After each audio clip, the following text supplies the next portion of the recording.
Ihsanuddin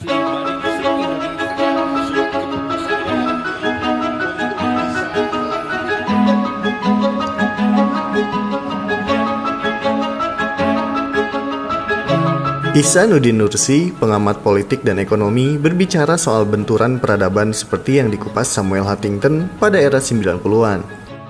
Saat menjadi pembicara dalam dialog terbuka yang digelar di halaman Masjid Amanah Buninagara, Kota Tasikmalaya, Sabtu 22 Mei 2021. Ihsanuddin menegaskan, inti dari benturan peradaban itu adalah benturan antara Islam dengan Barat. Menurutnya, untuk menjalankan agenda penghancuran itu yang dibidik adalah dua kekuatan Islam di Asia Tenggara, yaitu Indonesia dan Malaysia. Namun Malaysia mampu bertahan, sedangkan Indonesia tidak.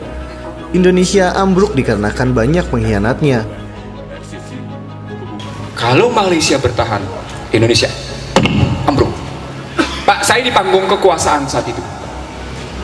Saya satu-satunya manusia yang menolak untuk pinjaman IMF dan dari Washington dicairkan. Satu-satunya.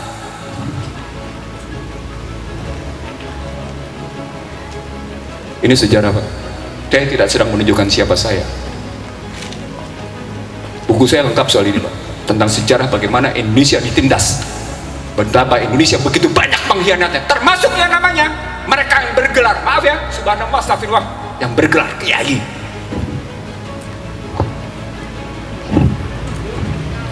Sekali lagi yang bergelar kiai sekalipun, saya tahu siapa.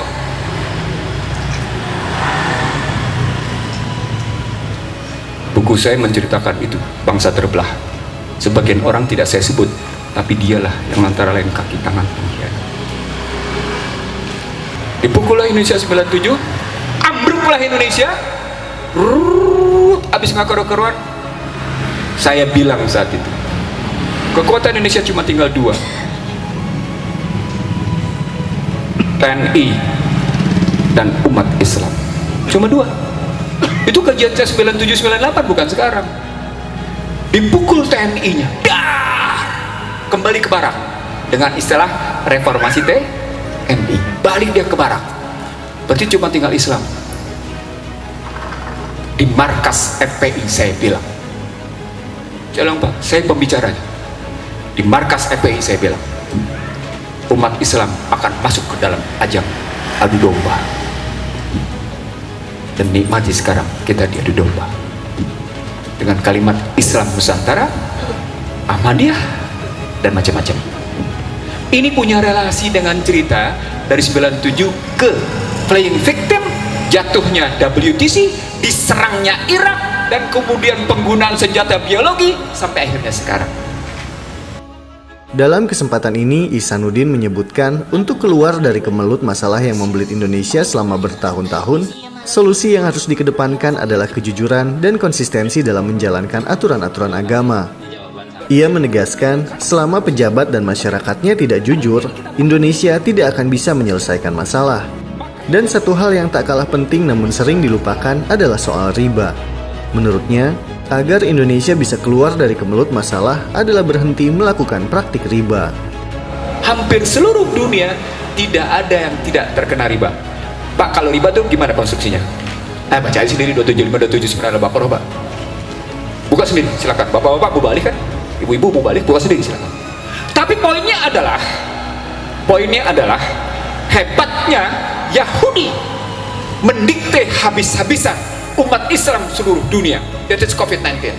Anda disuruh sholat berjarak, Anda dilarang sholat Idul Fitri, Anda dilarang sholat tarawih tahun lalu. Posisi. Saya jawab, kok gitu apa dong artinya? Inna sholati wa nusuki wa mayaya wa mati lillahi rabbil alamin. Lo bilang hidup lo mati lo untuk Allah, tapi sekedar menghadapi COVID aja ketakutan, padahal masjid tempat termulia. Kenapa mesti takut? Allahu Akbar. Nggak ada logikanya kalau lu memang mengucapkan akdun bi qalbinya benar.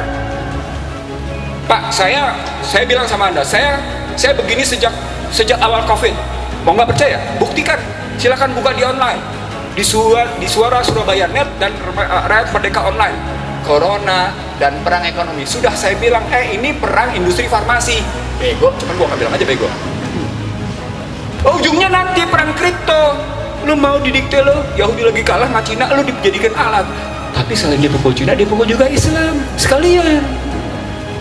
Nah, sambil dia bilang dia pukul Cina, dia pukul Islam, ketemu konstruksi besarnya, Kang. Apa konstruksi besarnya? Bapak sekalian, ini berkaitan dengan Islam yang ditulis sebagai teroris.